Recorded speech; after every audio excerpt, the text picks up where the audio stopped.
Hello बच्चों, आज हम संस्कारी भारत का अभ्यास करेंगे। उसमें हम पुष्प 5 वचनामृत के बारे में पढ़ेंगे। अभी आपने वचनामृत नाम तो सुना होगा। वचनामृत क्या है बच्चों? वचनामृत भगवान के, स्वामीनारायण भगवान के, कौन से भगवान के? स्वामीनारायण भगवान के उपदेशों का संग्रह है। क्या है? संग्रह। उपदेश मीन्स उनकी जो बातें हैं, उनकी जो भावनाएं हैं, उनका सब एक एक किताब में उनका संग्रह है। कई कई अलग अलग किताब में उनका संग्रह है। उनकी बातें लिखी गई है, उनके बारे में लिखा गया है, उनके विचारों के बारे में लिखा गया है। तो वह एक वचनामृत एक तरीके का एक संग्रह है। ठीक है ना? अब उसको कौन सी जगहों पे ये संग्रह आपको मिल सकती है, उसकी प्राप्ति हो सकती है? तो है गढ़डा में, सारंगपुर में, अहमदाबाद, जेतपुर, वड़ताल आदि जगहों पे आपको यह संग्रह का उपदेश हो सकता है और यह संग्रह आपको मिल सकता है। आप या उसे देख सकते हो। ठीक है। अब मुक्तानंद जी, किसने ये संग्रह किस किस भगवान ने लिखा है, किस किस स्वामी जी ने लिखा है, उसकी हम बात करेंगे। तो मुक्तानंद स्वामी जी ने, गोपालनंद स्वामी जी ने, ब्रह्मानंद स्वामी, नित्यानंद स्वामी, सुखानंद मुनि, यह जो नाम है वो किसके नाम है? जिन्होंने यह संग्रह को जोड़ा और उसे लिखा और उसे समझाया, लोगों को समझाया, लोगों को अपने विचार लोगों के सामने रखे। बराबर। तो किस किसने, वापस एक बार हम पढ़ेंगे। मुक्तानंद स्वामी जी, गोपालचंद स्वामी जी, गोपालनंद स्वामी जी, ब्रह्मानंद स्वामी जी, नित्यानंद स्वामी जी, सुकंद मुनि जी। ठीक है। इन्होंने क्या किया है? ये संग्रह इकट्ठा करके इनको लिखा है। बराबर।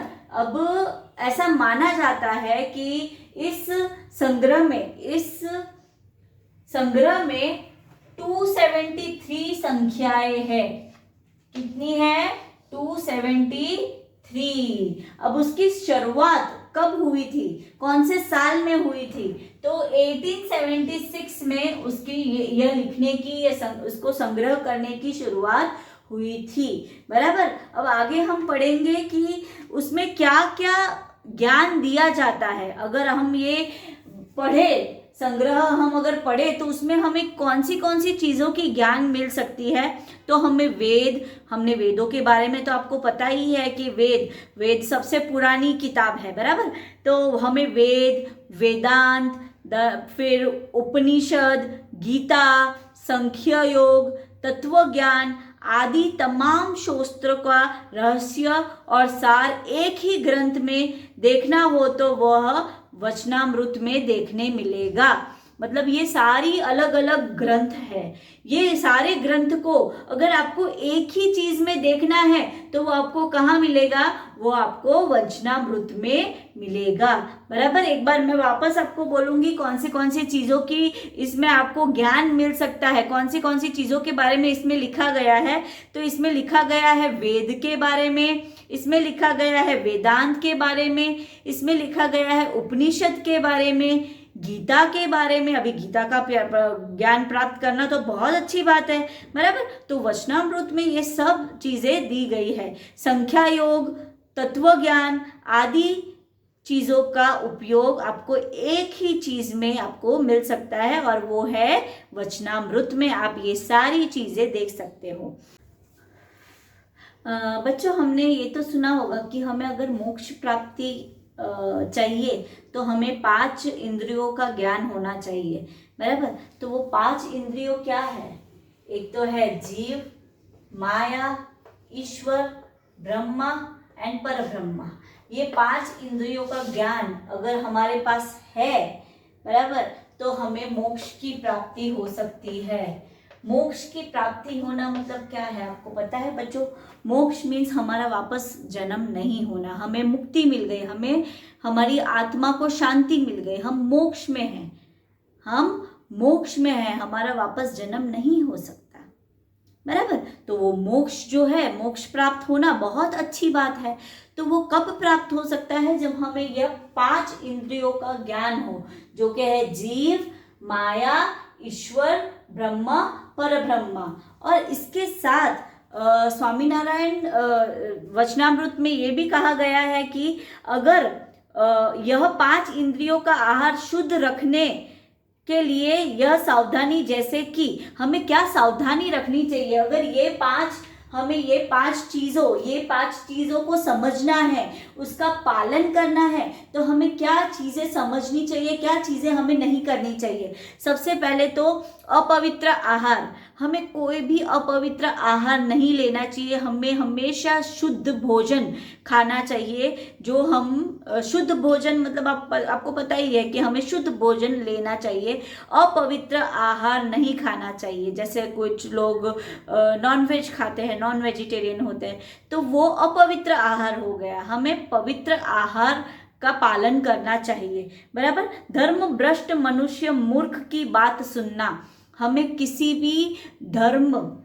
भी ऐसे मूर्खों की बातें नहीं सुननी चाहिए जो हमें हमारे धर्म से अलग करे, जो हमें हमारे धर्म से दूर करे, जो हमें हमारे धर्म को समझने ना दे। ऐसे इंसान से हमें दूर रहना चाहिए। और इसमें लिखा है पापी जीव का स्पर्श, हमें स्पर्श होना चाहिए कि हमारा जो जीव है वो कुछ पाप तो नहीं कर रहा, हम कुछ पाप तो नहीं कर रहे। वो हम छोटी सी कुछ गलत बात भी कर ले, छोटी सी कुछ गलत चीज़ भी कर ले, तो वो पाप माना जाता है। हमें ऐसी कोई चीज़ें नहीं करनी चाहिए जो पाप माना जाए, ठीक है ना। भ्रष्ट जीवन का दर्शन, हमारा जो जीवन है वो सरल होना चाहिए, बराबर। अब सरल कब होगा? जब हम उसे सरल बनाएंगे। हम कोई ऐसी चीजें करें नहीं जिसमें हमें हमारा नुकसान हो, बराबर। तो पापी जीव से स्पर्श की हुई पुष्प आदि ना, कुछ लोग बहुत गलत बातें करते हैं, गलत चीजें करते हैं दूसरों के साथ, वो क्या हो गया? वो पाप हो गया। अगर हम ऐसा कोई भी पाप करते हैं तो इस इंद्रियों में से एक का भी ज्ञान हमें नहीं मिल सकता। अगर हमें मोक्ष चाहिए तो हमें ये 5 इंद्रियों को हमें संभालना है, 5 इंद्रियों का पालन करना है, तब जाके हमें मोक्ष प्राप्त होता है, बराबर। भगवान की प्रार्थना करना, भगवान के विचारों में बिजी रहना, भगवान की आराधना करना, ये सब चीज़ से हमें मोक्ष प्राप्ति हो सकती है। क्योंकि अगर हम ये सब चीज़ करें तो हमारा जो दिमाग है वो एकदम सरलता से और ठंडे दिमाग से हम काम कर सकते हैं, बराबर ना। इस तरह वचनामृत में धर्म, ज्ञान, वैराग्य, भक्ति, तत्व ज्ञान, समाज दर्शन, यह सब बहुत ही सरल भाषा में आपको समझाया गया है। मोक्ष, प्रकृति, आचार विचार, अवतार, अध्यात्मक और भक्ति, माया और संसार आदि बातों को विस्तार से चर्चा की गई है। माया, मोह माया, हमें किसी भी चीज़ की मोह माया नहीं होनी चाहिए। बच्चों, मोह माया क्या होता है? मोह माया मीन्स अट्रैक्शन, राइट। हमें किस चीज़ों से मोह नहीं होना चाहिए कि मुझे ये चाहिए, मुझे इसका बहुत मोह है, मुझे इसकी बहुत आदत है, नहीं होना चाहिए। अगर मोह होगा तो भी हम मोक्ष प्राप्त नहीं कर सकते हैं। हमें किसी भी चीज़ का मोह नहीं होना चाहिए। तो ये सब चीज़ें जो है वो वचनामृत में एकदम सरलता से समझाई गई है, बराबर। गुजराती साहित्य के मर्दन लेखक श्री किशोर भाई मसूरवाला बताते हैं कि सजानंद स्वामी के वचनामृत का संग्रह है, ये तो गुजराती गद्य की एक उत्तम रचना है। ये बहुत ही उत्तम और बहुत ही पवित्र रचना है जिसका हमें ज्ञान लेना चाहिए। उसकी भाषा सरल और बहुत ही उसकी ऐसी भाषा दी गई है जो हमें सरलता से समझ में आए और उसको समझ करके हम उसकी सरलता से पालन कर सकते हैं, बराबर। तो वचनामृत क्या है? वचनामृत एक संग्रह है जिसके अंदर आपको ये सब इंद्रियों का ज्ञान मिल सकता है, जिसमें आपको वेदांत गीता का अभ्यास आप एक ही संग्रह में कर सकते हैं। बराबर। आपकी किताब में एक बहुत अच्छी कहानी भी दी गई हुई है जिसमें ईर्ष्या के बारे में है। हम कभी कभी ऐसा होता है कि हमें किसी की ईर्ष्या होती है कि ये हमसे बेहतर कैसे है,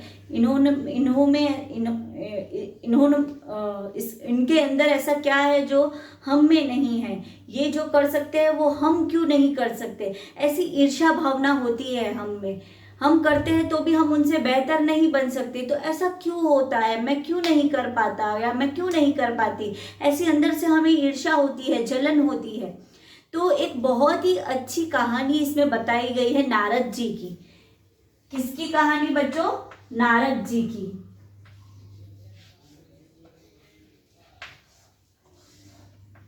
नारद जी, उनको गाना गाने का बहुत शौक था। वो क्या गाते थे? भजन। बराबर, भजन और वो सब गाने का उनको बहुत शौक था। तो वह और जस्ट अ मिनट बेटा,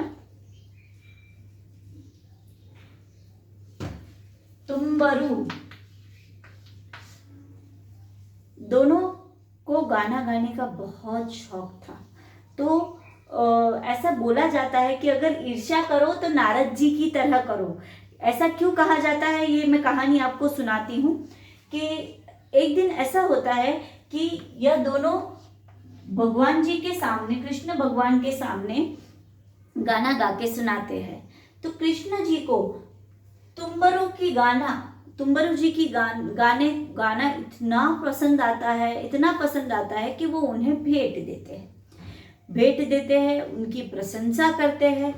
तो नारद जी को क्या होता है? ईर्ष्या होने लगती है कि वो मुझसे बेहतर क्यों है, मैं उनसे बेहतर क्यों नहीं गा सकता।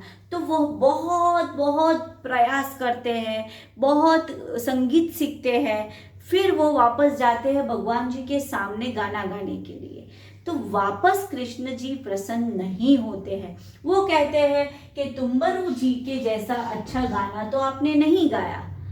तो वापस वह जाते हैं, वह अभ्यास करते हैं, वह भगवान से वरदान मांगते हैं कि मैं अच्छा गाना गा सकूं, मेरा गाना बहुत ही अच्छा हो सके। तो उनको वरदान भी मिल जाता है। वरदान मिलने के बाद वो वापस कृष्ण भगवान के सामने गाना गाते हैं। पर कृष्ण भगवान क्या कहते हैं कि आपने तुम्बरु जी से अच्छा गाना नहीं गाया।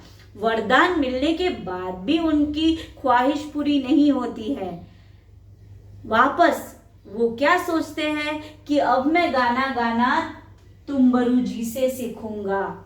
वह अभ्यास करते हैं, तुम्बरु जी से गाना सीखते हैं, वह कृष्ण भगवान को सुनाते हैं और कृष्ण भगवान बहुत ही प्रसन्न हो जाते हैं। क्यों बच्चों? क्योंकि उन्होंने जिनसे ईर्ष्या थी उनसे कुछ गुण लिए, उनसे कुछ सीखा और अपने में जो अवगुण है उसको मिटाया। हमें जिससे ईर्ष्या है, हमें किसी से ईर्ष्या नहीं करनी चाहिए। अगर हमसे कोई अच्छा है तो हमें उनसे सीखना चाहिए कि हमसे क्यों बेहतर है। हमें उनसे सीखना चाहिए कि हम इनसे बेहतर बन सकते हैं कि नहीं। क्यों ना उनसे ही सीखा जाए। बराबर। तो भगवान जी बहुत ही प्रसन्न हुए क्योंकि नारद जी ने अपनी ईर्ष्या मिटा के किनसे सीखा? तुम्बरु जी से सीखा। राइट। तो हमें क्या करना चाहिए बच्चों? हमें हमारे जीवन में कुछ भी ईर्ष्या भाव नहीं रखना चाहिए। अगर हमारे जीवन में ईर्ष्या भाव है, कुछ कोई हमसे बेहतर कर रहा है, तो वो क्यों कर रहा है? वो शायद हमसे बेहतर हो सकता है, इसीलिए वो हमसे बेहतर कर रहा है। तो हमें उनसे सीखना चाहिए कि मुझे भी सिखाओ कि आप कैसे करते हो। बराबर। तो ये सब चीज़ों का ज्ञान होना बहुत ज़रूरी है। मोक्ष ज्ञान, ईर्ष्या ज्ञान, ये सब जो जो हमारे मन में मोह माया है वो सबका ज्ञान होना बहुत जरूरी है। और वो ज्ञान हमें कहाँ मिल सकता है? वो ज्ञान हमें वचनामृत की किताब में मिल सकता है। बच्चों तो वो किताब पढ़ना बहुत अच्छी बात है, उनकी ग्रंथों को पढ़ना, उनके समग्र को पढ़ना बहुत ही अच्छी बात है। तो मैं चाहती हूँ कि आप गीता का पाठ या कोई भी वेद का पाठ आप अभ्यास करना शुरू करें। ओके बच्चों, तो इस तरीके से हमारा जो वचनामृत का चैप्टर है वो खत्म हो रहा है। हम आगे के सेशन में दूसरा चैप्टर शुरू करेंगे। ठीक है, तब तक के लिए आप घर रहिए, सुरक्षित रहिए। Take care.